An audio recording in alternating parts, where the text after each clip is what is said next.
On va saluer nos invités tout de suite. David Garcia, journaliste, Anne de Bréjas, qui est chercheuse à EDF, et Richard Simon, qui est qui est à la CGT Mines Énergie. Donc, ce sont nos trois invités. Donc, nous accueillons David Garcia, Anne de Bréjas, Richard Simon Lavric, et autour de l'article publié par Le Monde diplomatique de février 2021, écrit par David et Anne. Alors, on a l'habitude aux amis de Rennes de toujours donner 3 points. Pourquoi ce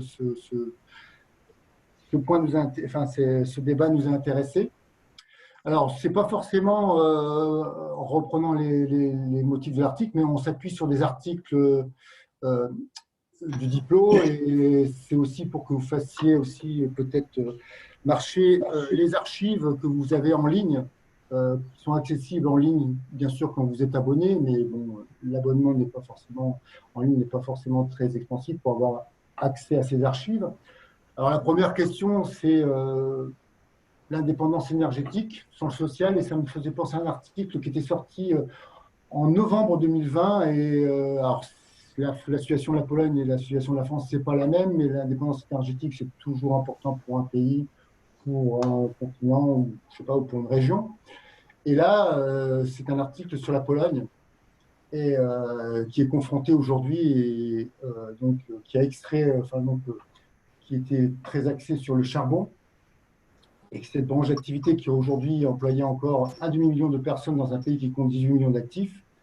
Et puis, il y a le rôle aussi de l'Europe, qui, dans la création d'un fonds pour une transition juste, pour favoriser cette mutation, le Conseil européen a proposé une somme, mais visiblement, cette somme, elle n'est pas à la hauteur. Et donc, la transition polonaise, elle est en train de, entre guillemets, de s'arrêter. Donc, effectivement, c'était pour rattacher à l'Europe.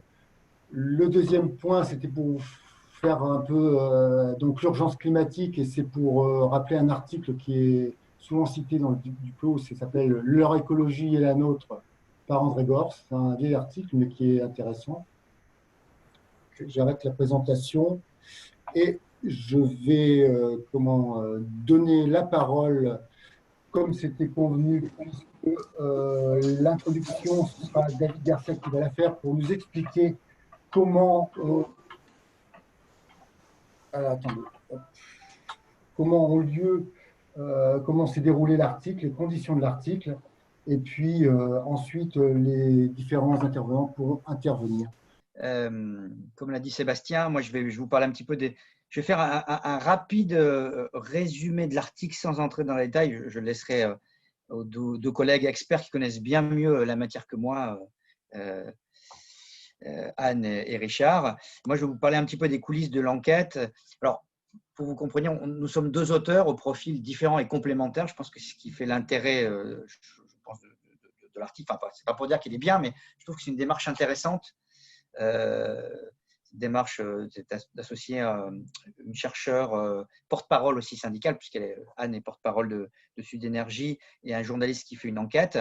Donc, Anne, qui connaît très très bien ces sujets, qui travaille depuis plus de 20 ans sur les problématiques d'énergie. On s'est beaucoup inspiré du rapport qu'elle a rédigé, du rapport très consistant pour Sud Énergie. Et moi, j'ai conduit la partie enquête, les entretiens, recoupé des infos, fouiller un petit peu les à côté de ce qui est pas public. Donc, je vais essayer de vous le raconter par ce biais-là. Donc, de quoi s'agit-il? Donc, qui veut la mort d'EDF? Tout en affirmant le contraire, l'actuel gouvernement prépare le démantèlement d'EDF. Et ça se matérialise à travers le nom de ce projet qui s'appelle Hercule. Bon, même si ces derniers temps, il y a une offensive en termes de communication du ministre de l'économie Bruno Le Maire qui dit écoutez, non, il ne faut plus parler d'Hercule, donc le gouvernement change, il change complètement il change sa communication, change le nom, mais en fait, sur le fond, rien ne change. Donc, en gros, et même si mes collègues vont revenir dans le détail, Hercule, le projet Hercule porté par le gouvernement et la présidence d'EDF, et qui fait l'objet d'une négociation avec la Commission européenne au nom du principe de la concurrence, de la directive, des directives européennes. Donc Hercule refondrait le groupe EDF en 3 entités. Il y aurait d'abord un pôle 100% public chargé de la production nucléaire et thermique, ce serait EDF Bleu, c'est le pôle principal, auquel serait rattaché le réseau de transport d'électricité, RTE. Il y aurait un deuxième pôle, EDF Azur, qui regrouperait les concessions hydroélectriques, et un troisième pôle, EDF Vert, qui regrouperait les autres activités. Alors, la production éolienne et solaire, la commercialisation, les activités internationales, Enedis, hein, qui assure la distribution. Vous connaissez peut-être Enedis, hein, c'est eux qui gèrent votre compteur d'électricité. Les compteurs Linky, c'est eux. Alors, la particularité de ce troisième pôle, c'est qu'il serait partiellement ouvert à la concurrence. Alors, la direction de EDF et le gouvernement jurent qu'il ne s'agit pas du tout de privatisation. C'est exactement le même discours au moment d'ouverture à la concurrence de Gaz de France. Vous vous souvenez peut-être de Nicolas Sarkozy faisant face très bravement à des syndicalistes en disant « Je vous le dis, c'est clair, c'est net, nous ne privatiserons pas ». Bon, quelques années plus tard, Gaz de France a été privatisé et a fusionné avec le groupe Suez pour donner le groupe Engie. Voilà, donc moi j'ai donc interrogé les principales parties prenantes, à commencer par la Commission européenne, parce que très curieusement, on parle comme ça en arrière-plan de la Commission européenne, on ne sait pas tellement quelle est leur position là-dessus. Alors ils se réfugient derrière le secret de la négociation. Mais en fait, quand on les pousse un peu, ils répondent quand même des choses assez intéressantes. Ils affirment un petit peu les principes. Alors, ils disent des choses, ils m'ont dit des choses en ode et ce qu'on appelle le off. Ce qu'on appelle le off aux journalistes, c'est on dit qu'il ne faut pas le dire, donc je ne l'ai pas écrit, mais ça, je vais vous le livrer. Alors, ils me disent, ils m'ont dit, le gouvernement français distille des choses qui ne sont pas vraies, c'est ce qu'ils m'ont dit. Ils disent, nous, la Commission européenne, nous n'avons pas demandé le démantèlement d'EDF, c'est ce qu'ils disent. Ils disent, nous n'avons d'ailleurs pas demandé à ce qu'il y ait un éclatement en 3 pôles. Bon, c'est ce qu'ils disent. Bon, le décryptage qu'il faut faire de ça, c'est qu'il y a une espèce de petit jeu comme ça, permanent, où vous allez avoir l'exécutif français, le gouvernement, qui va dire vous comprenez, c'est la Commission européenne qui nous pousse, nous, on cherche à maintenir EDF. La vérité, c'est que depuis l'adoption de la directive européenne sur l'énergie en 1996, tous les gouvernements vont dans le sens de la libéralisation, même les gouvernements dits de gauche, même quand il y a un gouvernement socialiste, et même quand il y avait des ministres communistes entre 1997 et 2002. Alors, ce qui est intéressant, c'est ce que m'a dit la Commission européenne. Je ne veux pas tout reprendre, mais eux, ils disent que le processus de libéralisation a été mis en œuvre de façon imparfaite en raison de la prééminence des opérateurs historiques. Et donc, en gros, ce qu'ils disent, c'est que si cette politique de libéralisation n'a pas pu être mise en œuvre, c'est parce qu'il y aurait un monopole d'EDF. Donc ça, c'est la position constante. Et c'est aussi la position du gouvernement, même s'il le dit moins. Alors, je suis allé voir du côté des consommateurs. Curieusement, ce qu'on a remarqué avec Anne, c'est qu'on parle souvent de prix, de consommateurs. Le consommateur est toujours mis en avant dans les journaux télévisés, dans les bulletins radio, mais dans cette affaire, on entend assez peu la position des associations de consommateurs. On a interrogé une des principales associations de consommateurs, qui avait d'ailleurs été pressentie pour ce débat, je crois que les personnes n'ont pas pu y participer, l'association Consommation, Logement, Cadre de Vie, la CLCV, dont le délégué général me disait, nous, philosophiquement, on n'a pas de problème par rapport au principe de la concurrence, on est, entre guillemets, pragmatique. Si la concurrence fait baisser les prix, on est pour, sinon, on va pas la soutenir. Et eux, ce qu'ils disent, c'est qu'en l'occurrence, la libéralisation du marché de l'électricité, de l'énergie, est un véritable fiasco. Ils disent ça ne fonctionne pas. Et ils l'ont écrit à la Commission européenne. Ils l'ont écrit, moi, ils m'ont communiqué ce courrier qui n'est repris par aucun média. Je ne sais pas s'ils ne l'ont pas eu. Moi, ce n'est pas un scoop, hein, dans le sens où il ne se fait pas prier pour le communiquer. Et donc cette association a écrit à la commissaire européenne de l'énergie en lui disant la production nucléaire est exercée en monopole public. Le réseau étant un monopole naturel, cela signifie que les opérateurs alternatifs ne peuvent être concurrentiels ni sur le réseau ni sur la production. On y reviendra plus tard. Donc voilà, on a une association de consommateurs, pas une association d'extrême gauche qui dit nous sommes pour la concurrence. Et ils ajoutent que l'histoire a démontré que les fournisseurs alternatifs, c'est-à-dire les concurrents d'EDF, ceux qui commercialisent l'électricité depuis 2007, Engie, Iberdrola et autres, Eni, ces fournisseurs alternatifs n'ont quasiment développé aucune capacité de production d'énergie conventionnelle ou innovante et qu'ils ne comptent nullement nous faire. Alors, cette idée d'innovation dont on nous rabat les oreilles, on nous dit toujours le secteur public est incapable d'innover, c'est un mastodonte, il faut privatiser tout ça. Bon, on le voit, quand il y a une mise en concurrence, il n'y a pas vraiment d'innovation. Toujours est-il que cette libéralisation de l'énergie a extrêmement affaibli EDF, qui aujourd'hui perd 100 000 abonnés par mois, au profit de ses concurrents privés et pour un bénéfice qui est assez modique. Et soit dit en passant, avec des méthodes qui sont assez contestables. J'ai contacté le médiateur de l'énergie, qui lui encore n'est pas ce n'est pas une passionnariat de l'anticoncurrence, hein, monsieur Olivier Chaland-Belval, qui est le médiateur national de l'énergie, qui est un libéral revendiqué et qui très prudemment me disait oui, qu'il y avait certaines pratiques de ces fournisseurs privés qui étaient plus que limites, puisque certains démarcheurs se font passer pour des agents inédits, donc mentent délibérément, arrachent même à des personnes âgées ou en situation de faiblesse ou de naïveté des abonnements pour des fournisseurs électriques. Donc, si aujourd'hui on a de relativement bons résultats du côté des distributeurs, c'est quand même largement sur la base d'un malentendu, puisqu'on extorque même aux gens des abonnements. Quant au prix, quant à la question du prix, sur laquelle Anne reviendra, c'est toujours l'argument, hein, la concurrence ferait baisser les prix. Alors, qu'en est-il? On s'est livré à des calculs, Anne a recensé des différentes études, a fait des… Eh bien, en fait, je ne vais pas entrer moi dans le détail, mais je vais faire état d'une étude sur laquelle on a beaucoup réfléchi avec Anne. Alors, dans ce dossier, on a beaucoup d'opacité. On a déjà ces négociations entre la Commission européenne et le gouvernement qui se font de toute façon totalement opaque. La représentation nationale et les députés ne sont pas informés, les citoyens ne sont pas informés. Et donc, c'est un peu la même chose pour cette étude. C'est une étude de l'Observatoire mondial des marchés de l'énergie qui a été faite par Capgemini, qu'il est impossible de se procurer en fait. Moi, je me la suis un peu procurée par la bande. Bon, elle était en anglais. Il faut quand même s'accrocher pour comprendre. Bon, Anne, elle a tout compris parce que c'est une spécialiste. J'ai recoupé ça aussi avec un économiste qui s'appelle Jacques Percebois, dont je dirais deux mots, qui est un économiste de l'énergie. Toujours est-il que cette étude fait apparaître que le changement de fournisseur d'électricité générerait une économie moyenne de 44 € par an, soit 5% de la facture. C'est quand même extrêmement modique. Mais en même temps, et Anne y reviendra, en réalité, c'est pas si simple. En fait, c'est pas réellement une augmentation. Donc, toujours est-il que 5% de diminution de la facture, quand on voit tout ce qui a été mis en œuvre, la complexité des démarches, il faut changer de fournisseur, les concurrents, les démarcheurs illicites, on se dit que quand même le gain pour les consommateurs est quand même modique. Alors, on pourrait se demander, mais qu'en pensent les citoyens? Bon, ça, les citoyens, ils ne sont pas forcément très bien informés. Bon, nous, on est un petit peu… Bon, voilà, les syndicalistes et les journalistes, on est là pour ça. Il existe un baromètre du médiateur de l'énergie, dont le médiateur parle beaucoup. Et quand on consulte ce baromètre, qui est mis en avant par ce médiateur, 73% des personnes interrogées estimeraient que l'ouverture du marché est une bonne chose. On pourrait se dire, bon, bah voilà, les gens trouvent que c'est formidable. Sauf que quand on fouille un peu, seulement 14% des sondés estiment que le processus de privatisation a entraîné une amélioration de service et 31% une baisse des tarifs. Et pour cause, c'est plutôt l'inverse qui s'est produit.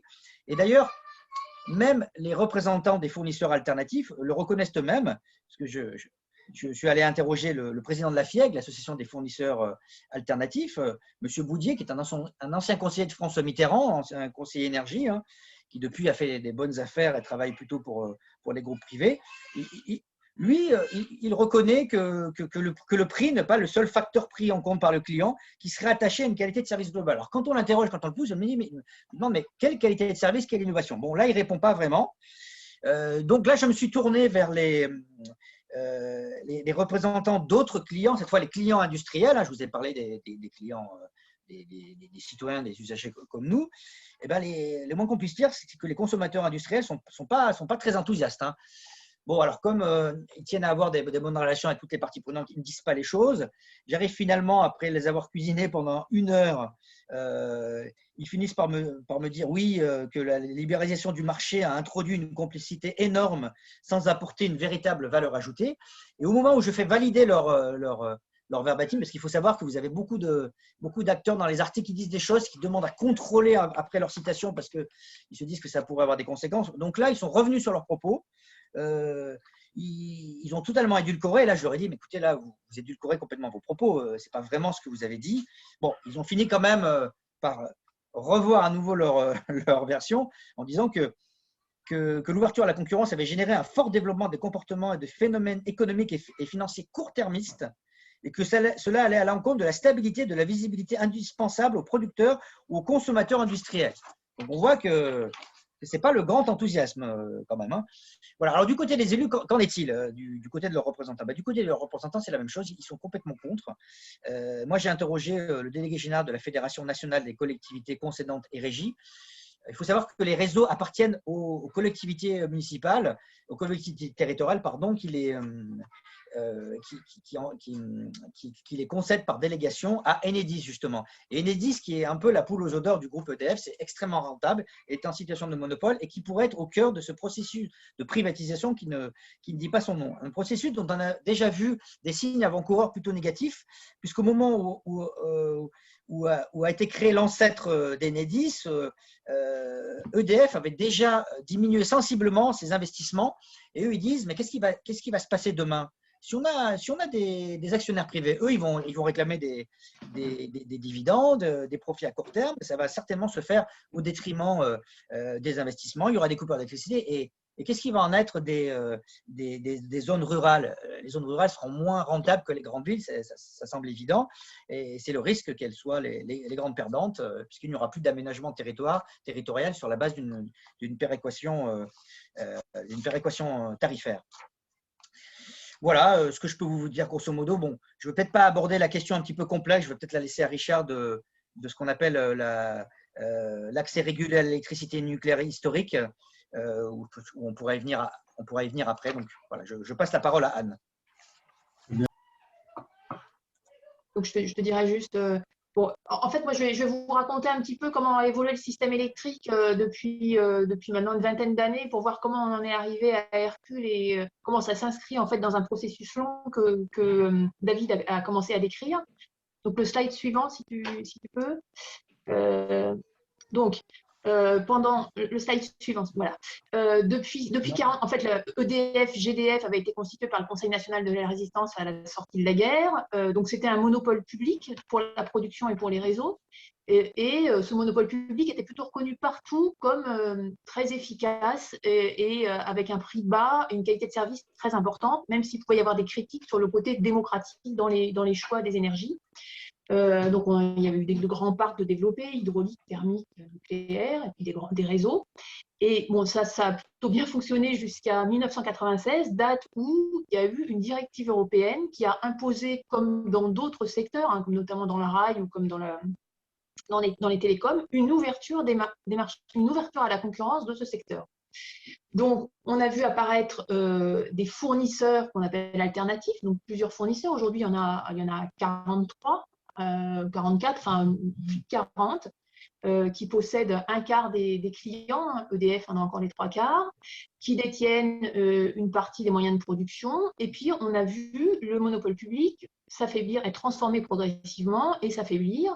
Alors, transformer d'abord parce qu'il a été séparé de GDF, puis séparé des réseaux, puis l'entreprise qui était une entreprise de droit public est devenue une entreprise de droit privé, une société anonyme. Et quand on a vécu ça, nous, on a immédiatement vu le changement complet d'objectifs avec une focalisation sur des objectifs financiers de court terme, des problèmes de retour à un cash flow positif, puis aussi une volonté de s'internationaliser pour aller chercher les marchés les plus juteux partout. Et donc là maintenant, donc ça a été ouvert progressivement, cette directive de 96 a été mise en application progressivement dans le droit français. Progressivement, c'est-à-dire qu'on est parti des très grands clients, ce qu'on appelait des électro-intensifs, dès 2000, En 2004, c'était l'ensemble des entreprises qui pouvaient choisir leurs fournisseurs.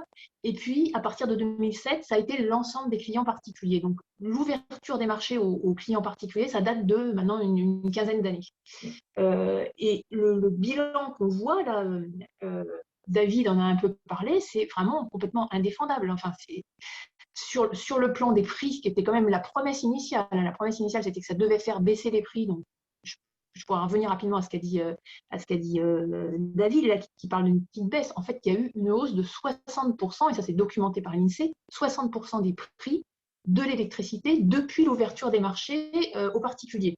Alors, sur ces 60%, il y a une partie, une grande partie même, qui n'est pas liée directement à la libéralisation. C'est lié au fait qu'il a fallu mettre un pied dans la transition énergétique, reconstruire un nouveau parc, etc.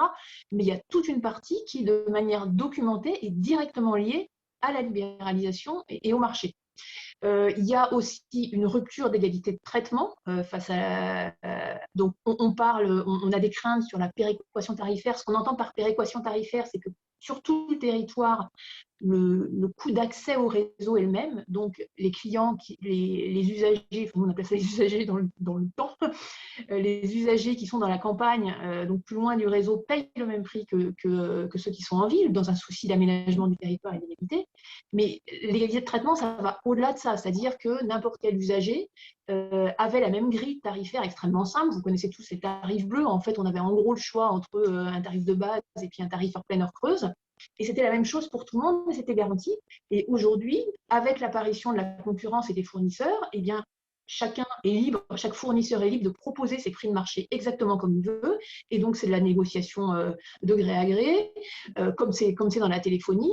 Et on sait bien qu'à ce jeu-là, c'est les moins armés, c'est les plus fragiles qui vont y perdre. Donc, on a déjà une rupture d'égalité de traitement et on pense que ça va aller en s'approfondissant, ce qui est pour nous un problème essentiel pour un bien de première consommation. En plus de ça, les clients précaires sont moins bien accompagnés, ça c'est documenté aussi.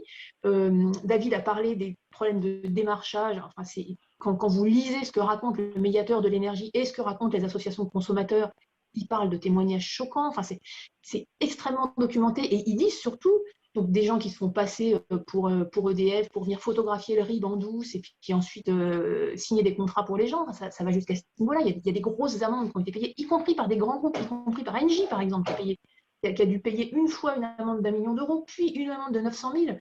Engie, c'était l'ancien GDF, donc l'ancien EDF-GDF. Et bon, les autres grands groupes font pareil. Et ce que disent les associations de consommateurs, c'est que ce n'est pas un épiphénomène ou un phénomène qui est dû à un démarrage difficile.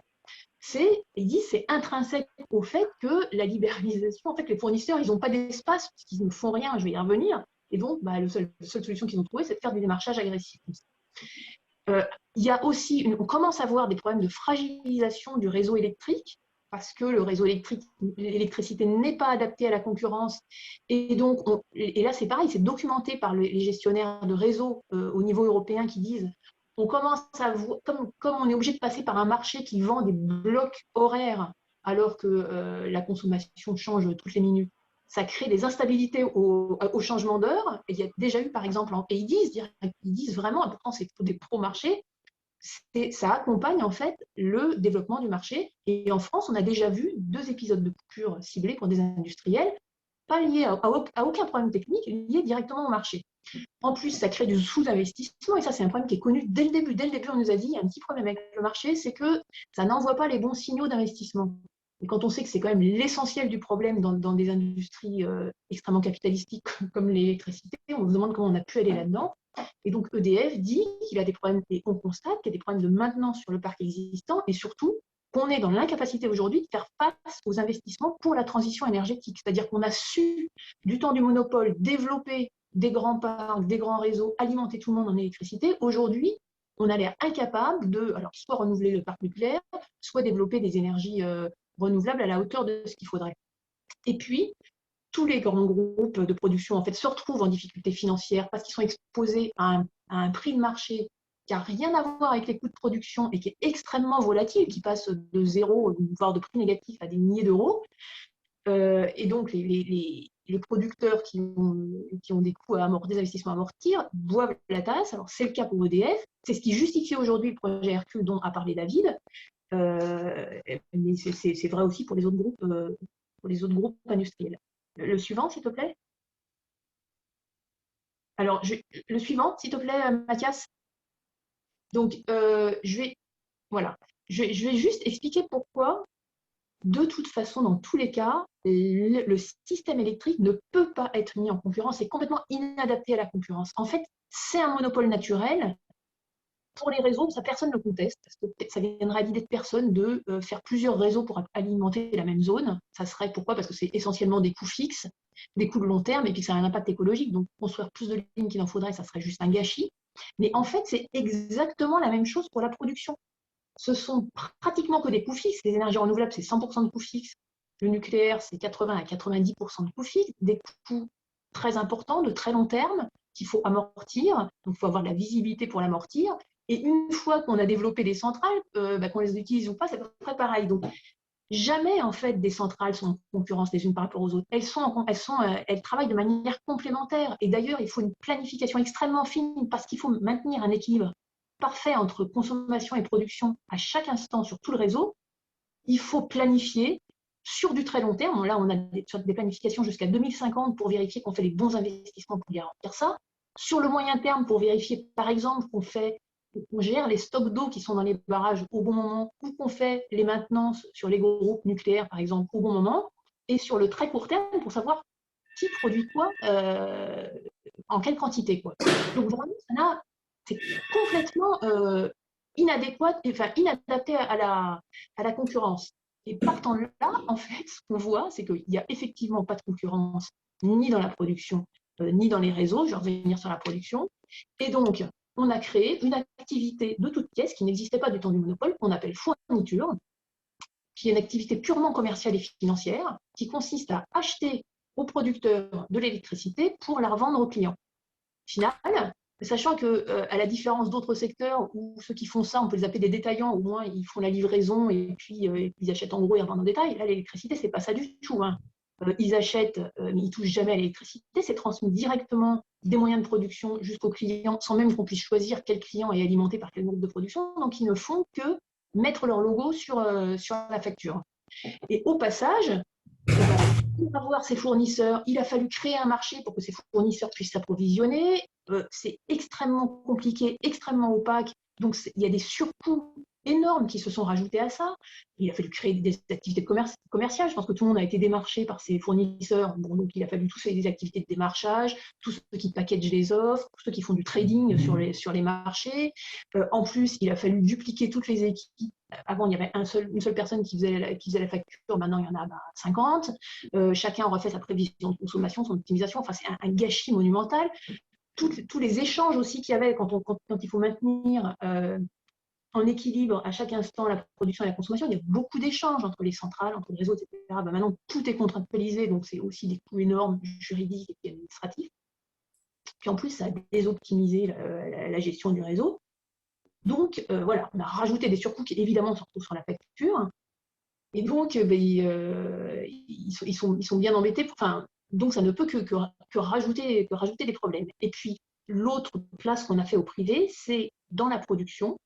Mais moi, je n'appelle pas ça de la concurrence, j'appelle ça de la délégation de services publics. C'est-à-dire qu'une fois que c'est construit, encore une fois que les centrales sont construites, en fait, elles sont sûres de vendre toute leur production à un prix défini à l'avance. Mais voilà, ça ressemble aux autoroutes. Donc, on fait des appels d'offres, on fait appel au privé, et puis on leur garantit une rémunération sur toute la durée. Et le problème de ça, c'est que quand on fait appel à des capitaux privés pour faire ça, des investissements de très long terme plutôt qu'à des capitaux publics, ça coûte beaucoup, beaucoup plus cher à la fin sur la facture. Pourquoi? Parce que comme c'est des investissements de très long terme, c'est comme quand on achète une maison. Si on fait un emprunt sur 30 ans, et c'est même parfois 60 ans pour le nucléaire, à 2%, ou si on le fait à 9%, dans le cas de l'énergie, le résultat, c'est que ça a doublé le coût total de production. Et ça, il n'y a pas que nous qui le disons, maintenant ça commence à être documenté. Même la Cour des comptes anglaise sur Hinkley Point, sur la centrale anglaise d'Angleterre, elle disait carrément, elle, on aura un coût complet estimé de production avec Hinkley Point, de production nucléaire, de 100 € par mégawattheure pour une rémunération du capital à 9%, ce qui est une rémunération moyenne demandée par les privés. Et ça tombera à 30 € par mégawattheure si on a un retour attendu sur investissement de 2%. Sachant qu'aujourd'hui, l'État peut emprunter à moins de 1%, sachant que, je viens d'entendre sur France Inter, que le Covid a fait exploser l'épargne des ménages à plus 160 milliards, rémunérés à 0,5%. Vraiment, c'est complètement débile d'aller chercher des capitaux privés. Juste le suivant. Alors, ce que je proposais, pour faire une petite là, on a le contexte un peu général, on avait dit qu'on parlait un petit peu il faudrait qu'on prenne quelques questions, et puis on va après, puisque après on rentrait un petit peu dans le domaine un petit peu des fournisseurs et tout ça, et pour qu'on puisse prendre quelques questions, Jean-Pierre, si tu m'entends. Oui, je suis là. J'avais un problème au micro tout à l'heure. Bon, en fait, question, il y en a sur le chat sur le chat pour le moment, il n'y a pas beaucoup de questions. Donc, il y a un commentaire là sur l'innovation. En fait, l'innovation, il y a surtout de l'innovation pour les démarches commerciales frauduleuses ou trompeuses. Voilà, ça c'est un petit peu une boutade et on le connaît bien. Si vous avez été démarché quelquefois, en particulier par Engie, qui est particulièrement agressif, c'est quand même effectivement quelque chose qui est tout à fait remarquable. Alors, juste donc, ce qui est plus une question quand même, on indique que la déréglementation serait due à des politiques néolibérales. Faux, puisque Léon Walras prônait le monopole sur certains réseaux, dont l'eau et l'électricité. Dès lors, pour quel réseau l'électricité est-elle privatisée? Ne serait-ce pas pour favoriser l'oligarchie qui a permis l'élection de nos gouvernants afin de constituer des oligopoles? Voilà, donc ça c'est une question, et c'est celle que je peux transmettre pour le moment. Je n'ai pas d'autres questions, mais n'hésitez pas à utiliser le chat. Alors, sur la question de pourquoi est-ce qu'on privatise l'eau, enfin, il y a quelque chose qui est clair, c'est que les directives européennes, les directives européennes l'imposent. Moi, j'ai essayé de creuser un peu cette question, savoir si vraiment ça s'opposait au texte européen, si jamais on voulait sortir de la concurrence. J'ai posé la question, parce qu'on a eu la chance de rencontrer la Commission européenne. J'ai posé la question, est-ce que c'est possible de sortir du marché le secteur électrique, par exemple, en définissant un service d'intérêt économique général? La réponse a été claire, non. On peut éventuellement sortir des petits bouts, comme l'hydraulique, mais on ne peut pas, si on veut rester compatible avec le droit européen, sortir l'électricité du marché. C'est dans les textes européens qui ont valeur supérieure aux textes français. Donc, moi, ce qu'on pense, nous, à Sud, c'est qu'il faut simplement désobéir au traité. Mais voilà dans quel jeu on est. Du coup, je vais peut-être enchaîner, si tu veux, juste sur les 3 façons dont les fournisseurs se sont fait une place. Et puis après, d'accord, après, c'était pour que Richard Simon puisse intervenir après pour bien expliquer un petit peu. Ce que je te propose, c'est juste le slide après. Ensuite, je passe le lien à… Il n'y a pas de souci, mais c'est pour qu'on essaie de suivre notre feuille de route, comme disait l'autre. Hop, voilà. Est-ce que celle-là… Est-ce que c'est celle-là que tu voulais? Oui, c'est celle-là. Ouais. Et après, je passe la main. Donc, en fait, les fournisseurs, donc encore une fois, qui sont une petite cinquantaine et qui ne font rien d'autre que mettre leur logo sur la facture, comme effectivement, ils n'ont rien à vendre, c'est la même électricité pour tout le monde et puis ils n'ont pas de levier sur les prix, et ben, en fait, ils sont fait une place par trois arnaques, on va dire. Bon, d'abord, le démarchage agressif et trompeur dont on a parlé. D'autre part, l'AREN, sur lequel Richard va revenir, mais qui permet aux fournisseurs d'accéder en dessous du coût de production au nucléaire. Là, sur le graphe de droite, vous voyez, en fait, les fournisseurs ont le choix entre acheter leur production à EDF, soit à un prix fixe qui est défini comme le coût de production, on voit, et c'est ce qu'on appelle l'AREN, à 42 € du mégawattheure, c'est la barre orange, soit au prix de marché, qui est le prix bleu que vous voyez. Donc, on voit bien que des fois, ça passe en dessous, et aux périodes où ça passe en dessous, et ça arrive relativement souvent, et ben, les fournisseurs achètent en dessous du coût de production à EDF, sans parler du fait que cette production n'a jamais été réévaluée. Donc ça, c'est une deuxième arnaque complètement incroyable, et c'est ce qui met en difficulté. Enfin, c'est une des raisons qui justifie aujourd'hui Hercule. Et puis, la troisième solution dont on parle moins, c'est les tarifs réglementés de vente qu'on avait avant. Ils s'y sont attaqués. Ils se sont attaqués devant la Commission européenne par des plaintes, et ils ont obtenu d'une part que ces tarifs disparaissent pour les entreprises, alors que les entreprises n'étaient pas du tout favorables à leur disparition. Donc les entreprises, elles sont obligées d'avoir un prix de marché. Et pour les particuliers, d'abord, à terme, ça va disparaître, mais en plus, ils sont arrivés à faire changer le mode de calcul, c'est-à-dire qu'au lieu d'être calculé pour que ce soit le même prix pour tout le monde et que ça couvre les coûts de production, aujourd'hui, c'est calculé pour que les fournisseurs alternatifs puissent proposer une offre plus basse. C'est un objectif de contestabilité qui est écrit dans la loi qui dit la contestabilité, c'est la faculté pour un opérateur concurrent d'EDF de proposer des offres à prix égal ou inférieur au tarif réglementé de vente. Donc, c'est-à-dire que le tarif réglementé, il faut qu'il soit suffisamment haut. Donc, on l'a indexé sur ce prix de marché qui représente rien. Et c'est cette raison-là qui explique les hausses récentes de tarifs qu'on a eues. Donc, en 2019, il y a quand même eu 8% d'augmentation, hein, alors qu'on sait que c'est quelque chose d'extrêmement sensible pour les citoyens. En 2020, on a eu à nouveau 4%. Ce n'était pas une augmentation de coût de production, c'était juste un mécanisme absurde. Et même l'autorité de la concurrence s'en est occupée. Voilà, je passe la main. Excusez-moi si j'ai des problèmes.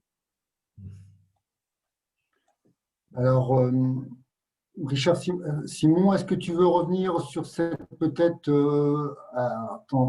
voilà, celle-là, peut-être à partir de là, repartir, notamment parce que je crois que tu es au niveau des barrages hydroélectriques, que je ne sais pas s'il est encore là, Richard. Oui, tout à fait. Pardon. Donc, des concessions, enfin des barrages hydroélectriques. Hein, voilà, je pense que ça serait intéressant de parler de la mise en concurrence des ouvrages hydrauliques. Et d'ailleurs, dans le projet Hercule, ce qui est proposé, c'est de mettre à part l'hydraulique, hein, ne pas rattacher l'hydraulique à EDF Bleu, mais de créer un hydraulique à part. Donc, j'y reviendrai dessus. Mais je pense qu'il faut faire un petit historique et aussi donner un petit peu les enjeux de l'hydraulique. Donc, l'hydraulique, c'est déjà la première énergie renouvelable en France. Et cette énergie, elle a plusieurs fonctions. Et notamment, elle a une fonction de permettre de maintenir le réseau en équilibre. C'est-à-dire que le nucléaire fait de l'électricité de base. L'éolien et le solaire, c'est de l'électricité intermittente qui fonctionne quand il y a la ressource, hein, c'est-à-dire le soleil ou le vent. Et l'hydraulique, elle permet de passer les pointes de consommation pour justement maintenir l'équilibre. Donc, elle a un enjeu stratégique et incontournable. Et ensuite, elle a une autre fonction qui est beaucoup moins connue, c'est qu'elle gère les ressources en eau, notamment les ressources en eau dans les ouvrages hydrauliques qui sont en altitude. Et cette fonction, elle prend de plus en plus de place et d'enjeux par rapport au réchauffement climatique. Donc, on a plusieurs rapports qui alertent sur la situation de l'eau et on est déjà en situation de conflit d'usage dans plusieurs régions et territoires en France.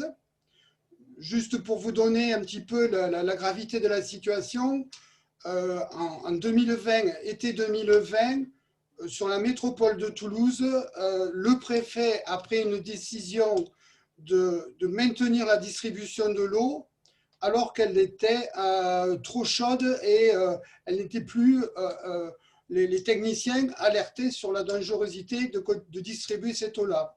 Mais le préfet l'a pris sur lui pour maintenir la distribution parce que c'était privé plus d'1 million de personnes d'eau courante.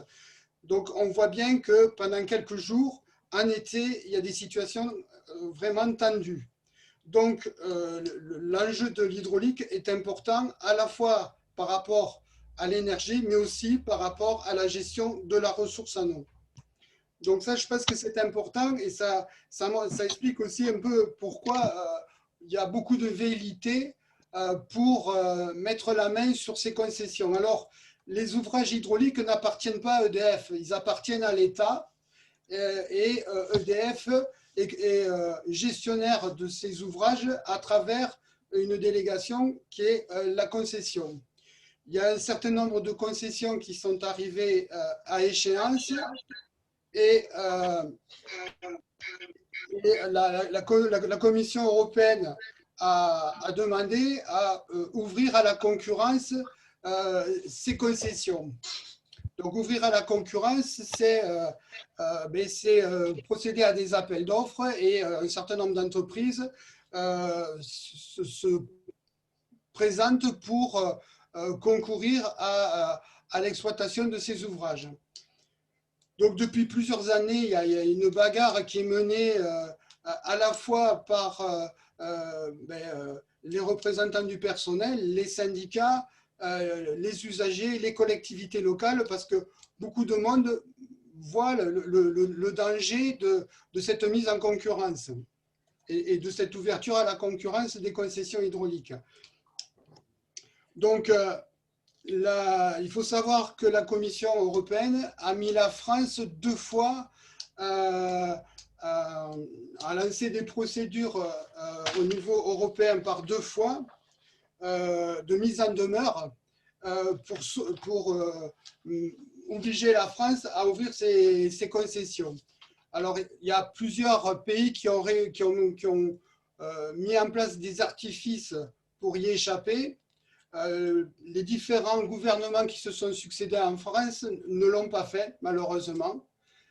Et aujourd'hui, on a une réelle pression par rapport à cette question.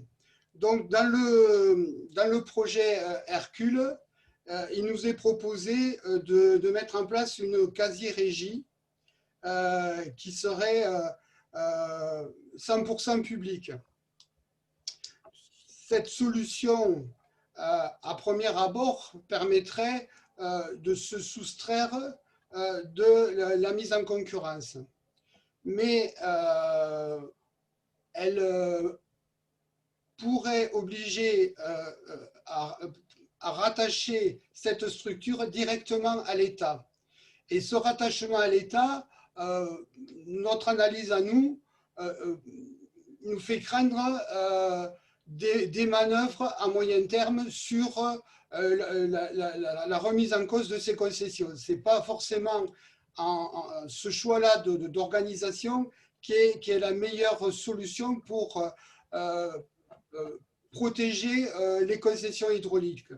Nous, on est plutôt sur un rattachement directement à une structure épique au niveau de l'ensemble d'EDF SA, où on mettrait à la fois le nucléaire, l'hydraulique, l'éolien et Enedis et toutes les structures, de revenir à une entité de service public, parce que la question se pose en ces termes.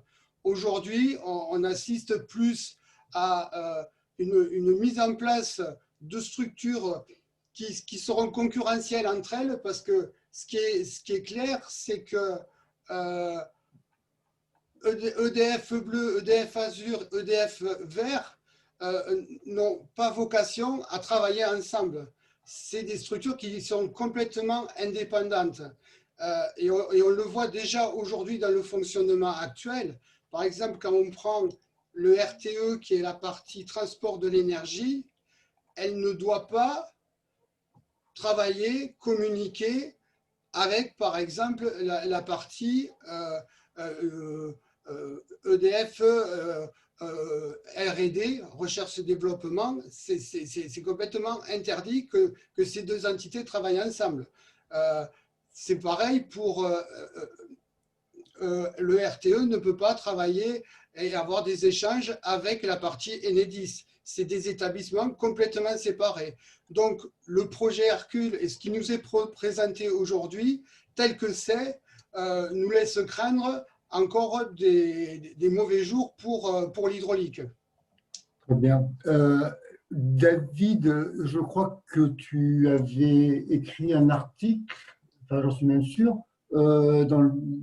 est-ce que tu voudrais rajouter quelque chose? Parce que c'est vrai que les barrages hydroélectriques, c'est important en France, c'est quelque chose qui est quand même pas neutre en France.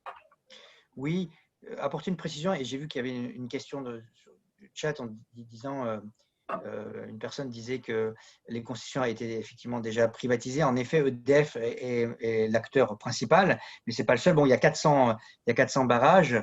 C'est EDF qui contrôle 83% des capacités hydroélectriques du pays, mais il y a aussi le groupe Engie qui est le deuxième acteur Et puis, il y avait des petits acteurs, des tout petits, mais Engie, c'est la compagnie nationale du Rhône, contrôle donc des barrages sur le Rhône. Une concession qui a été prolongée, renouvelée avec l'accord de la Commission européenne, qui n'a rien trouvé à y redire. Il faut dire que Engie est un groupe privé. Dès lors que c'est privé, alors elle a eu droit à une prolongation. Il y a aussi un plus petit acteur, mais que vous connaissez en région Occitanie, et aussi du côté des Pyrénées, qui est la SHEM, la Société hydroélectrique du Midi. Moi, j'avais fait un reportage en Vallée d'Ossau, dans le Béarn, tout près de la frontière espagnole.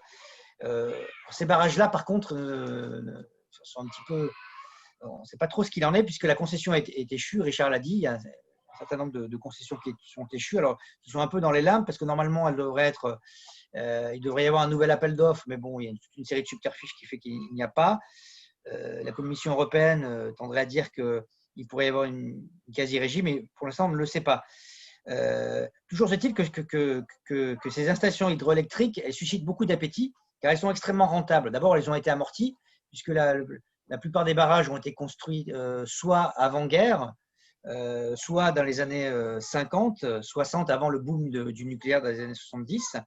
Donc, selon un rapport parlementaire de la députée socialiste de l'Isère, Madame Battistel, dans sa circonscription, il y a beaucoup de barrages. Les installations hydroélectriques dégagent un excédent brut d'exploitation de 2,5 milliards d'euros et une rémunération du capital et un bénéfice qui s'élèverait à 1,25 milliard d'euros par an. Donc, on comprend que ça suscite pas mal d'appétit. Donc, il y a cette dimension énergétique qu'on a abordée, une dimension économique, une rentabilité très importante. Mais il y a aussi un aspect dont on parle un petit peu moins. Alors, évidemment, il y a tous les enjeux climatiques qui ont été abordés par Richard qui sont très importants. Et il y a aussi la question des usages multiples de l'eau, puisque les barrages, un barrage turbine de l'eau pour fabriquer de l'électricité, mais un barrage sert aussi pour l'irrigation, en soutien au tourisme, à la pêche.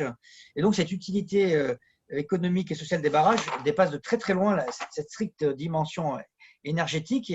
Et on ne le sait pas forcément, mais les élus locaux,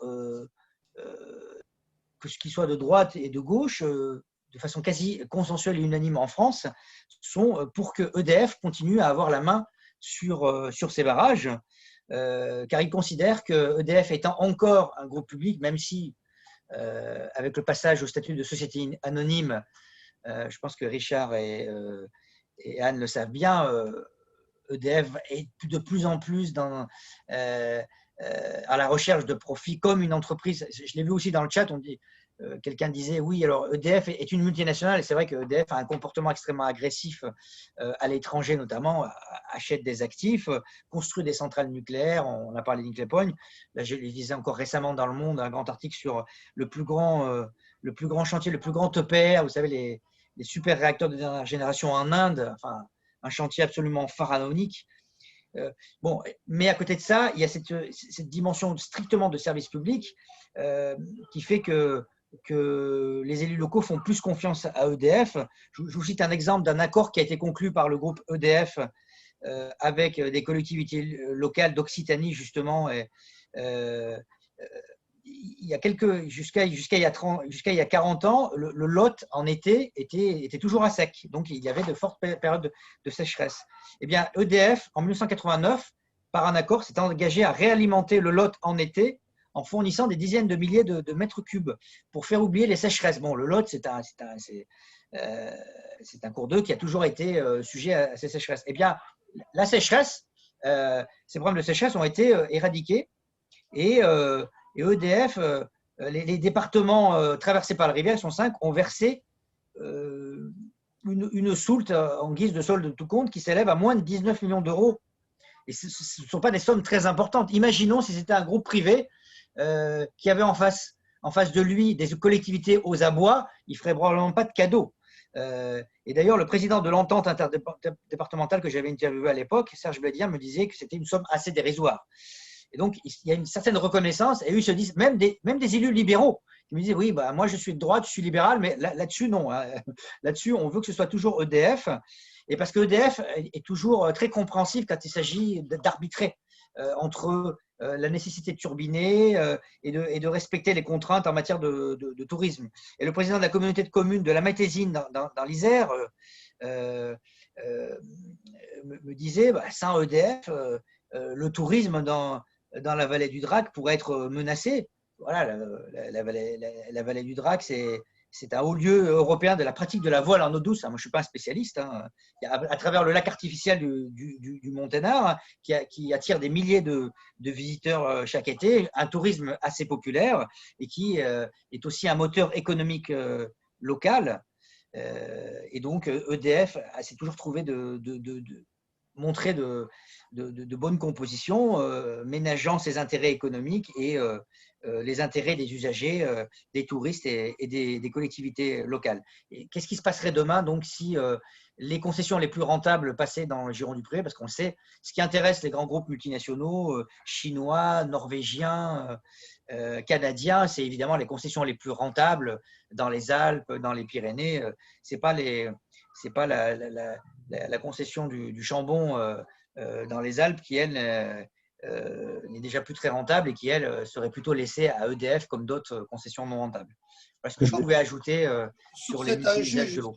Justement, sur cet enjeu, il y a aussi la question de l'investissement, c'est-à-dire qu'il y a urgence d'investir dans l'hydraulique. C'est-à-dire que comme l'hydraulique, elle a un but multiple, à la fois faire de l'énergie et en même temps répondre aux besoins et de la gestion de la ressource en eau, plus on va avoir de réseaux avec une part importante d'énergie alternative comme les éoliennes et le solaire, plus on aura besoin de réguler ce réseau. Et l'hydraulique, elle est tout à fait apte à ça, dans la mesure où elle peut répondre, envoyer de l'énergie très rapidement pour justement maintenir l'équilibre du réseau électrique. Donc, il y a un besoin à la fois d'investir dans ces énergies. Donc, il y a un nouveau type de barrage qui existe, qu'on appelle des steppes, c'est-à-dire c'est des ouvrages qui ont deux retenues, une en altitude et une plus basse. Et l'eau qui est turbinée par le barrage du haut est récupérée par le barrage du bas et l'eau est remontée la nuit pour permettre d'être retravaillée dans ce cycle-là. Donc ça, c'est des ouvrages, il y a des enjeux importants d'investir là-dedans. Le fait qu'il y ait cette incertitude sur les concessions fait que EDF n'investit pas. Et il y a tout un tas de projets qui sont stoppés, des projets importants, mais d'autres projets moins importants. Par exemple, dans les Pyrénées, il y a des ouvrages qui ont été conçus dès l'origine pour être surélevés, pour permettre d'augmenter leur capacité de stockage, pour répondre aux questions d'irrigation, de sport d'eau vive, ainsi de suite. Tout ça ne se fait pas, est arrêté, parce qu'il y a justement le fait qu'on a des incertitudes sur le devenir des concessions. En même temps, il y a la situation financière d'EDF, je pense qu'il faut qu'on en parle. C'est-à-dire que la situation financière d'EDF, eh ben, elle est qu'il y a aujourd'hui 42 milliards de dettes, entre guillemets, et ça pèse par rapport aux investissements. Alors, ces 42 milliards, ben, il y a plusieurs raisons. Ce qu'on a parlé tout à l'heure, quand on a parlé de la partie nucléaire de la rente, c'est-à-dire l'obligation de donner un quart de la production aux concurrents, fait qu'il y a aujourd'hui, la partie nucléaire vend de l'énergie à perte aux concurrents, ce qui fait que ça déséquilibre les comptes. Il y a également le fait que depuis 2003, EDF a reversé aux actionnaires 30 milliards. L'État. Donc, il y a un cumul de cette situation qui fait qu'en termes d'investissement, il y a nécessité de complètement revoir à la fois la rente. Alors, la rente, il elle doit être, elle arrive à terme en 2025, mais on ne peut pas attendre 2025 pour au moins revoir le niveau de la rente qui est à 42 €. Donc il faut remonter ce niveau et remettre complètement à plat cette question-là, parce que il faut rappeler que la rente a été mise en 2008. A été, La rente, alors c'est quoi la rente exactement? alors, en fait, la rente, c'est quoi? C'est les fournisseurs alternatifs qui se sont plaints qu'ils n'étaient pas en situation de concurrence loyale par rapport à EDF. C'est-à-dire que, donc, ils se sont plaints et il y a eu un chantage qui a été fait par l'Europe et par les politiques en disant on va démanteler ou vendre une partie du parc nucléaire d'EDF pour donner accès à des opérateurs. Du coup, il y a un compromis qui a été trouvé, c'est-à-dire qu'il y a une loi qui s'appelle la loi NOM qui a été mise en place en 2011. Et cette loi, elle permet aux fournisseurs alternatifs de prendre un quart de l'énergie nucléaire à un prix de 42 € le mégawatt quand bon leur semble. C'est-à-dire que quand le prix du marché est inférieur, ils se servent sur le marché. Quand le prix du marché monte, eh bien, ils vont se fournir auprès de la rente, c'est-à-dire auprès du parc nucléaire. Et ça met extrêmement en difficulté l'équilibre financier, quoi. D'accord. Richard, on va s'arrêter là sur le volet barrage. Moi, je pense que c'était intéressant, tout ce qui était hydraulique, surtout pour nous, les Bretons, ce n'est pas forcément la ressource première, mais peut-être dans le futur. Et alors, Anne on avait. Il y a pas mal de questions, de commentaires. Il y a quelques questions. Alors, ce que je propose, c'est que Anne puisse terminer son exposé. Puisqu'elle devait terminer un petit peu par le volet, tout ce qui était lié à la facturation, et puis un peu poser les débats, justement, que faire. Et je ne sais pas si elle est encore là, Anne. Oui, je suis encore là, oui, vous m'entendez? En fait, sur la facturation, moi, j'ai raconté cette histoire de tarif réglementé de vente qui a été complètement modifié et qui maintenant se retrouve dépendant d'un prix de marché sur lequel on pourrait revenir, mais le prix de marché de l'électricité, il ne dépend pas du tout des coûts de l'électricité, il dépend des cours mondiaux du gaz et du charbon, alors que l'électricité française n'est à peu près pas faite pour ça. Et donc, du coup, on se retrouve avec des tarifs qui ont énormément augmenté ces dernières années, encore une fois, uniquement par des mécanismes de marché. Très bien. Alors, moi j'avais encore sinon 2 slides. Oui, alors je le mets maintenant. Je mets. Okay. Et puis comme ça, on pourra après passer complètement au volet questions. Ouais, d'accord. Donc, je pense que, voilà. Alors, attends, je ne suis pas sur le même. Non, ça n'arrête pas? Ça n'apparaît pas? Ça apparaît? Excusez-moi 2 secondes. Bon, oui, je suis d'accord. Alors, bon, ce que faire? Alors, nous, d'abord, ce qu'on dit, c'est qu'il faut absolument séparer les débats.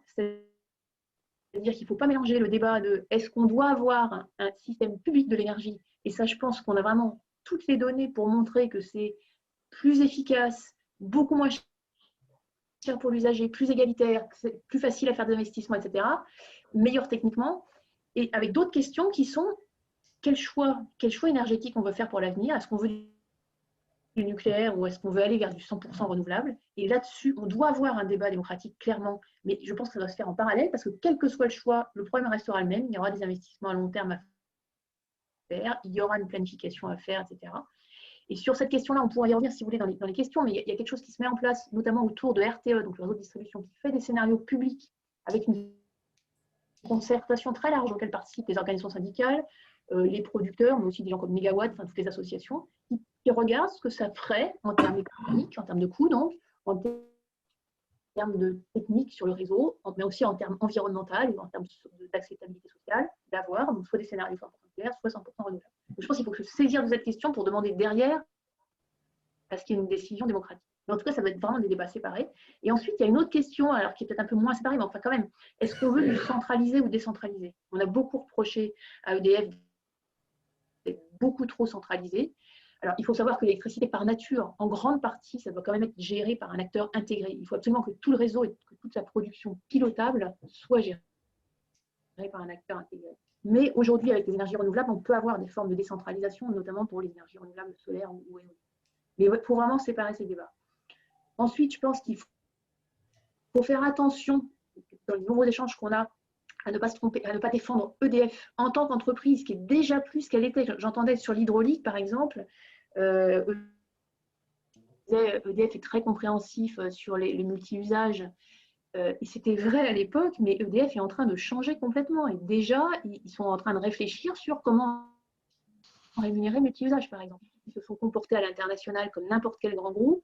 Ils poussent les consommateurs à sortir de leurs tarifs réglementés pour aller à des offres de marché. Enfin, ils sont dans des contraintes d'entreprises privées. Donc, l'objectif, ce n'est pas de défendre une entreprise contre une autre, c'est vraiment de défendre le service public, quoi, qui doit être porté par une entreprise publique qui s'appelle EDF ou qui s'appelle autrement. Enfin, une seule entreprise publique. Alors, il se trouve qu'effectivement, EDF, ça recouvre encore beaucoup d'entreprises publiques. Il faut aussi être clair sur le fait qu'on ne peut pas à la fois dire qu'on défend le service public et dire qu'on défend un champion mondial, ce que fait notre direction d'EDF, c'est-à-dire qu'ils veulent être leader mondial, ils veulent prendre des parts de marché partout dans le monde. L'objectif, c'est d'avoir 50% du chiffre d'affaires à l'international. Pour nous, il faut absolument de la coopération internationale, surtout avec les enjeux de transition énergétique. Il faut absolument que, notamment les pays en développement, ne passent pas par la phase fossile et aillent directement sur les énergies renouvelables. Donc il y a un enjeu énorme, mais ça doit être de la coopération, ça ne doit pas être la recherche de profit comme c'est aujourd'hui. Et puis, il faut reconnaître les défauts qu'avait le monopole public, en particulier sur la question du contrôle, d'une carence dans le contrôle citoyen. Il ne faut pas se dire non plus que contrôle citoyen, ça veut dire local, et que tout ce qui est à la maille nationale, ça sera hors du contrôle citoyen, parce que beaucoup de décisions sont à la maille nationale. Donc, il faut des entités élues, il faut des entités qui soient informées par des sources contradictoires, il faut des entités qui contrôlent ces entités élues. Enfin, il y a des moyens de proposer, à condition de sortir du marché. L'autre point, c'est qu'il faut absolument refuser le zéro alternative que nous impose l'Europe, parce qu'on est dans un truc qui est complètement incroyable. C'est-à-dire que depuis maintenant des années, on va rencontrer tous les politiques, où on nous dit, on présente tous les arguments, on dit, enfin, c'est complètement invraisemblable ce qu'on est en train de faire. On casse un service public qui fonctionnait pour faire un truc qui, à l'évidence, ne fonctionne pas. On peut vous le montrer sur papier, on peut vous le montrer avec les retours d'expérience. Et la seule réponse qu'on a, c'est l'Europe qui nous oblige. Et là, ça fait 2 ans qu'ils sont en train de négocier de manière complètement opaque entre l'État et la Commission européenne ce projet Hercule.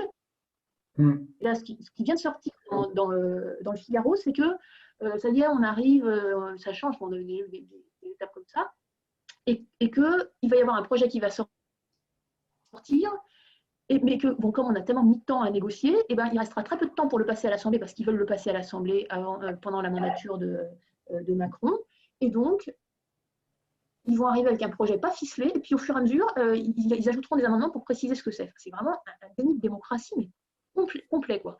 Donc je pense qu'il faut faire ça. Alors, en fait, on entend, je ne sais pas si c'est moi, mais j'entends. Je trouve que la communication est assez hachée, ta conversation est assez hachée. Sur mon téléphone. Donc on entend très très bien. Je ne sais pas si c'est juste moi ou Non, je pense que c'est. J'ai voulu passer sur l'ordi pour pouvoir voir les chats, mais j'ai vraiment un problème de téléphone. Ce qu'on va faire, c'est qu'on va passer maintenant. Du coup, je passer la main et puis je reparlerai après. Sur les Jean-Pierre. Oui. Tu as quelques peut-être questions parce que là, il y a eu pas mal de questions, beaucoup de commentaires aussi. Je ne vais pas pouvoir tout citer, bien évidemment. Alors, je vais essayer de reprendre et de regrouper certaines choses. Alors, un groupe de commentaires et questions qui touchent quid des producteurs alternatifs comme Enercop. Alors, Enercop produisent-ils eux-mêmes? Sommes-nous certains que leur électricité ne vient pas du nucléaire ou du charbon? À laquelle Gilles Perret a fait une réponse là-dessus. Enercop achète systématiquement par contrat direct aux producteurs. Les contrats sont de long terme, jusqu'à 20 ans. Le prix est toujours supérieur au prix de marché. Lorsque les producteurs ne couvrent pas la consommation des clients d'Enercop, celle-ci est contrainte d'acheter sur le marché, ce qui est de plus en plus rare. Et il pose la question, Gilles Perret toujours, pouvez-vous aborder l'exemple d'Enercop sous l'angle nationalisation versus socialisation? Bon, voilà, tout un sujet autour d'Enercop. Voilà. Enercop, oui, d'accord. Qui connaît un petit peu Enercop parmi… Autre question en forme de suggestion, il y a eu quelques débats là-dessus. SIEG plus EPIC. Alors ça, c'est des sigles, en fait, service d'intérêt économique général, plus établissement public et industriel commercial. Voilà, est-ce que ce sont les solutions ou pas? Voilà, je traduis un petit peu la question. Une autre question bon, quel est l'intérêt de l'UE de privatiser l'électricité? Quelques recherches de l'Union européenne. Une question qui a été répondue d'ailleurs par déjà, donc je passe là-dessus, c'était sur la politique de stockage liée au développement des énergies renouvelables. Richard y a répondu un peu par les STEP, d'une certaine manière. Il sert aussi à ça, je pense. Quid de la séparation grande hydraulique et petite hydraulique à EDF? Et voilà, je vous pose toutes les questions, vous verrez un petit peu comment réagir après. Dans certains départements, il existe des syndicats d'électrification, devenus des syndicats d'énergie, qui permettent aux collectivités de mutualiser les coûts de travaux. Est-ce distinct d'EDF dans la question, et ça rejoint un peu la question, le commentaire de Anne sur les aspects décentralisés, j'imagine aussi. Autre question sur les rapports un petit peu économiques entre les différentes entités. Il se dit que Enedis serait la vache à lait d'EDF. Qu'en est-il? Et avec un commentaire, séparer Enedis d'EDF aurait pour but de respecter une directive de la Commission européenne qui interdit que le fournisseur ne saurait être subventionné afin de maintenir la sacro-sainte concurrence libre et non faussée. Ici, c'est Enedis, filiale à 100%, qui subventionne EDF. Bon, commentaire à voir. Alors, comment RTE pourra gérer les fluctuations du réseau si EDF Azur n'ouvre pas les vannes au bon moment? Il s'agit des vannes des barrages, bien sûr. Et il y a deux cas qui sont cités, la Durance, avec les nombreux services sur les barrages de Durance, et l'autre cas, c'est la Dordogne aussi, qui pose des problèmes particuliers. Bon, je termine. Oui, alors, oui, on peut peut-être aussi les investissements, on revient à l'aspect financier. En fin de concession, par les entreprises concédantes, peut-être une stratégie pour empêcher l'arrivée de concurrents qui devront dédommager l'entreprise qui a porté les investissements. C'est un peu compliqué. Et ajouter à ça aussi, on dirait presque que la dette a été créée pour servir des politiques de privatisation. Voilà. Donc, je vous laisse un petit peu tout ça. Je ne sais pas. Peut-être Richard va peut-être. Il y avait un sigle, non?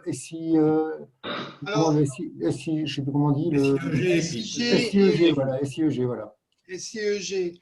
Donc, en fait, la difficulté qu'on a, c'est qu'il faut trouver une organisation qui est compatible avec le droit européen. Et dans le droit européen, il y a un certain nombre de mécanismes qui ont été mis en place et qui permettent aux États de choisir des activités, de définir des activités comme essentielles. Et notamment, ça s'appelle les services d'intérêt général. Donc, ces services d'intérêt général, ils peuvent être à la fois sur le marché ou sur le non-marché. Et les services d'intérêt économique général, dans le SIEG, sont compatibles avec le droit européen. Donc, nous, on est favorable, par exemple, pour que l'hydraulique soit dans ce cadre-là. Donc, c'est-à-dire que l'État français indiquerait à l'Europe qu'il considère que l'hydraulique, c'est quelque chose qui est essentiel pour l'intérêt général et le fonctionnement du pays, de la nation, et on tomberait sous le coup du SIEG. Et bien évidemment, nous, ce qu'on propose, comme quelque part le nucléaire tel qu'il est proposé dans le projet Hercule, c'est un SIEG. Parce qu'il est 100% public, rattaché directement à EDF et ça.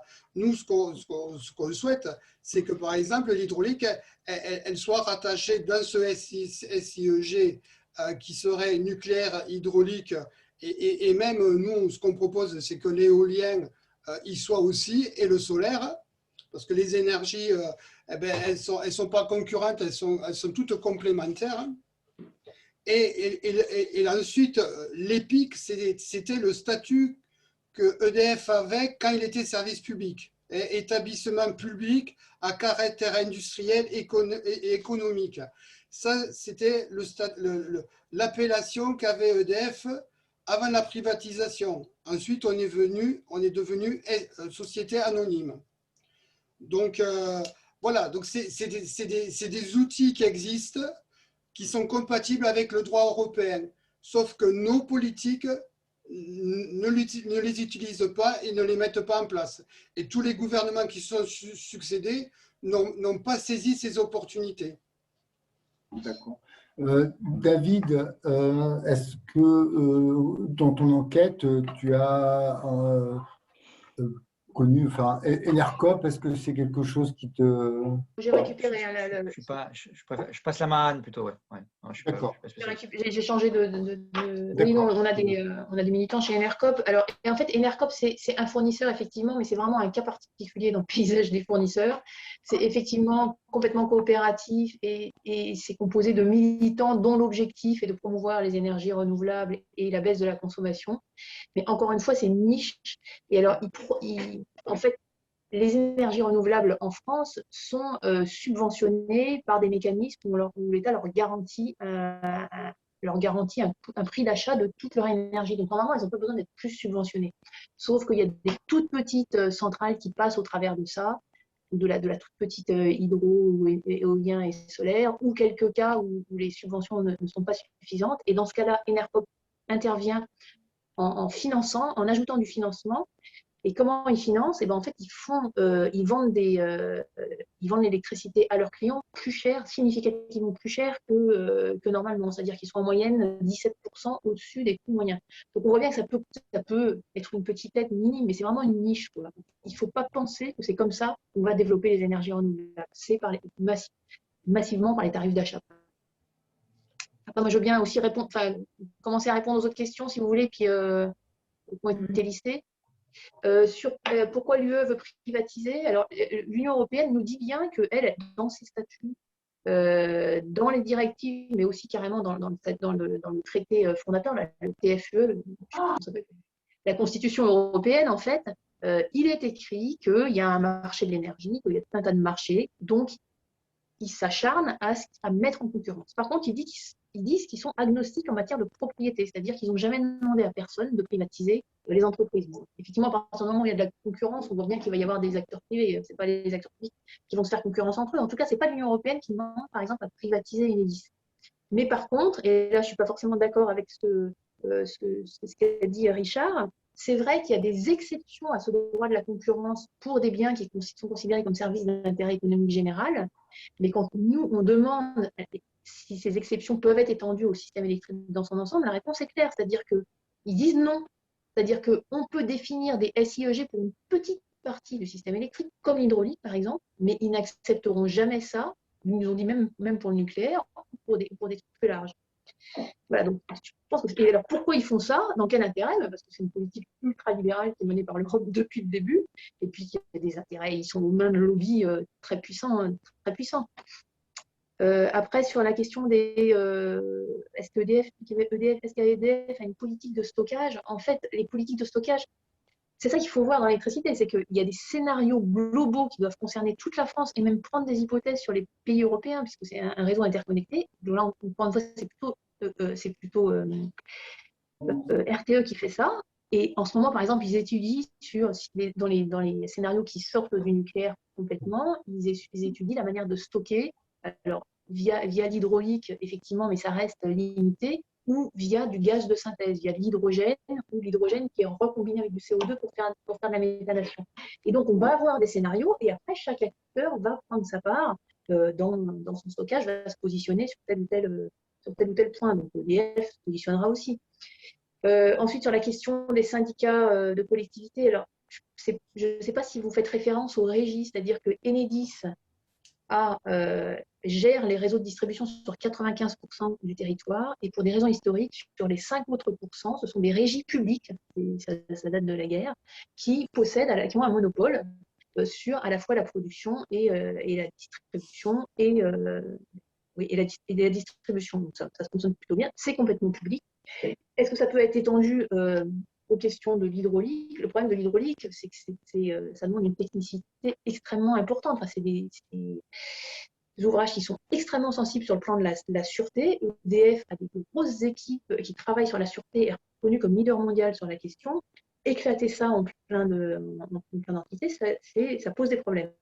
Et une dernière, j'interviens juste, et après je laisse la parole sur la séparation Enedis-EDF, juste pour dire que Enedis a été séparé d'EDF il y a déjà un bout de temps. C'est-à-dire que c'est encore une filiale, mais de fait, c'est très indépendant. RTE aussi, ce sont des filiales, mais c'est déjà très indépendant. Donc, en fait, EDF a déjà été éclaté. Et quand on entend dire, et vous voyez bien que ça marche bien, quand on travaille sur les questions d'optimisation du réseau, ça marche, mais ça marche moins bien qu'avant. David, est-ce que tu pourrais, si tu veux, un mot de conclusion? Parce qu'on va normalement on arrête à 8 heures. Est-ce que tu veux un mot de conclusion concernant peut-être, est-ce que ce projet Hercule au niveau politique, est-ce qu'il y a une chance qu'au niveau des médias, les médias s'emparent de ce projet? Est-ce que les syndicats, est-ce qu'il va y avoir une mobilisation populaire? Je ne sais pas. On peut citer effectivement, ça a été évoqué, je crois, une question sur le référendum d'initiative partagée. J'en parle dans l'article. Bon, alors il y a le précédent de la privatisation projet de privatisation d'aéroport de Paris au profit de Vinci. Il y a eu une mobilisation très forte. Bon, il n'y a pas eu le seuil des 4,7 millions n'a pas été atteint. Il y a quand même une mobilisation transpartisane, plus d'1 million. Bon, Emmanuel Macron avait promis qu'au-delà d'1 million, voilà, il accepterait le RIP. Il l'a pas fait, il ne compte pas le faire. Donc, est-ce que la mobilisation a aidé? Bon, c'est surtout le Covid qui a tué pour l'instant la privatisation d'ADP. Bon, ça, tout le monde, personne va, enfin, en tout cas pas ici, je pense, va s'en émouvoir. Alors, il y a eu effectivement une tentative. Politiquement, il y a une vraie. D'abord, il y a l'intersyndicale d'EDF qui est vraiment unie. Je pense que sur l'hydraulique, en tout cas, ça a certainement pesé dans toutes ces années. Sur EDF, sur Hercule, même chose. Il y a eu, je ne sais plus, 4 grèves depuis plusieurs mois, à laquelle l'intersyndicale plus Sud Énergie, même si, bon, n'étant pas représentatif, ils ne sont pas toujours bien accueillis, malheureusement, mais voilà. Mais en tout cas, il y a un vrai mouvement. Il y a aussi les politiques qui suivent derrière. Et ce qui, effectivement, moi, me frappe, c'est vraiment, on est au-delà du déni de démocratie. Enfin, on pourrait dire d'une certaine manière, c'est Emmanuel Macron qui négocie tout seul dans son coin, peut-être avec son conseiller énergie, directement avec la Commission européenne. C'est-à-dire que même les députés d'En Marche ne sont pas vraiment associés dans cette affaire. La représentation nationale non plus. Alors, ça fait des mois, nous, avec Anne me disait, oui, il faut qu'on sorte l'article en janvier. Tu te souviens, Anne, on se disait, parce que le projet va être présenté fin janvier, en fait, non, il n'a pas été présenté. Les tractations continuent. Bon, alors ça bloquait. Alors le gouvernement distille auprès de ses médias amis, par exemple, ça peut être des journaux comme Le Figaro, le journal du dimanche, etc., qui vont dire, oh là là, le gouvernement défend les intérêts de la France. Bon, pas vraiment, en fait. Il défend quand même surtout les intérêts des grands groupes privés qui, eux, attendent depuis des années. Effectivement, il y a Enedis, il y a l'hydraulique. L'hydraulique, ça serait un gâteau monumental. Il y a la question de la reine. Donc là, c'est vrai que effectivement, le Covid permet de geler le rapport de force, mais en même temps empêche aussi une mobilisation et peut, in fine, au finish, favoriser l'adoption d'un projet de loi comme ça en catimini, comme disait Anne, parce qu'on sait bien, à partir de septembre prochain, ça sera déjà la campagne présidentielle, tout sera tourné tout au long de tout ça. Quant à la question des médias, ce qu'il faut noter, c'est que, j'allais dire quand même pour une fois, nous, au Monde Diplôme, on est quand même très critique sur les médias en général, sur les médias dominants. Bon, là, on ne peut pas dire que les médias, y compris dominants, soutiennent le processus de privatisation. Alors, je ne sais pas comment. Je vais nuancer Anne. Je vois Anne qui est déjà… Oui. Bon. Non, mais… et je crois que Sud est pour quelque chose. On a vu un reportage sur France 2 qui reprenait quand même sur la question des prix beaucoup des thèses de Sud. Sur la presse écrite, moi qui suis ça de très près aussi, et toi, quand on voit la couverture des Échos, c'est une couverture qui est pas si… bon, ils sont pour la privatisation. Maintenant, ce qui est sûr, c'est que je sais que Anne a saisi le médiateur de Radio France, bon, France Inter qui est quand même un média, il faut le dire, très libéral, hein, libéral de gauche, entre guillemets, je ne sais pas si ça veut dire quelque chose. Bon, au Monde Diplôme, on a fait une enquête un peu critique sur France Inter. Hein. Donc voilà, on ne peut pas dire qu'effectivement, il n'y a pas une défense de la privatisation, mais en même temps, c'est un sujet qui ne perce pas j'allais dire, le plafond médiatique. Hein. C'est un sujet qui est compliqué. Bon, on a essayé de l'expliquer. C'est un sujet qui n'est pas considéré comme glamour par les journalistes. Ça ne les intéresse pas tellement. Dernièrement, effectivement, il y a eu cette émission de France Inter, On n'arrête pas l'écho, qui n'est pas la pire des émissions, hein, le samedi matin, qui est une émission un peu, j'allais dire, sur une ligne un peu keynésienne, dans le sens où ils invitent des grands patrons, mais on a des reportages un peu sociaux. Là, en l'espèce, ils ont couvert de façon pas du tout pluraliste, puisqu'on a eu le PDG Jean-Bernard Lévy, on a eu le président de la commission de régulation de l'énergie qui, lui, se présente toujours comme une espèce d'arbitre, alors qu'il est pour la libéralisation. Moi, j'en ai pas parlé, la commission de régulation de l'énergie. Moi, je leur ai dit, mais expliquez-moi, ils ont noyé le poisson tout le temps. Ils nous ont envoyé des études. Enfin, voilà, ils occultent les faits. Voilà. Donc, effectivement, ce qui est à craindre, c'est que d'une certaine manière, les syndicats ont gagné la bataille de la mobilisation. Ils ont fait le travail, mais on a un président qui ne s'appuie même pas sur une majorité qui pourrait effectivement, au finish, imposer cette réforme. Voilà. Donc, je suis quand même inquiet, même si voilà, il y a des marges de manœuvre, mais c'est vrai que là, en ce moment, les médias ne parlent pas du tout d'EDF. Il y a eu un frémissement, j'allais dire, au début de l'année, mais là, c'est un peu retombé. Voilà, je pense que voilà, je ne cherchais pas à défendre France Inter ou les médias, Anne, pour te rassurer. Non. Très bien. Ben, écoutez, je crois qu'on va, on va s'arrêter là et puis on attendra peut-être un nouvel article, peut-être de David et Anne dans le Monde Diplo. Sinon, ben, il faut suivre effectivement l'actualité syndicale et les mobilisations syndicales autour de ce projet Hercule pour s'informer un petit peu mieux et de savoir qu'effectivement l'enjeu énergétique dans l'urgence climatique, c'est vraiment un enjeu important. Voilà, donc merci beaucoup. Et puis, je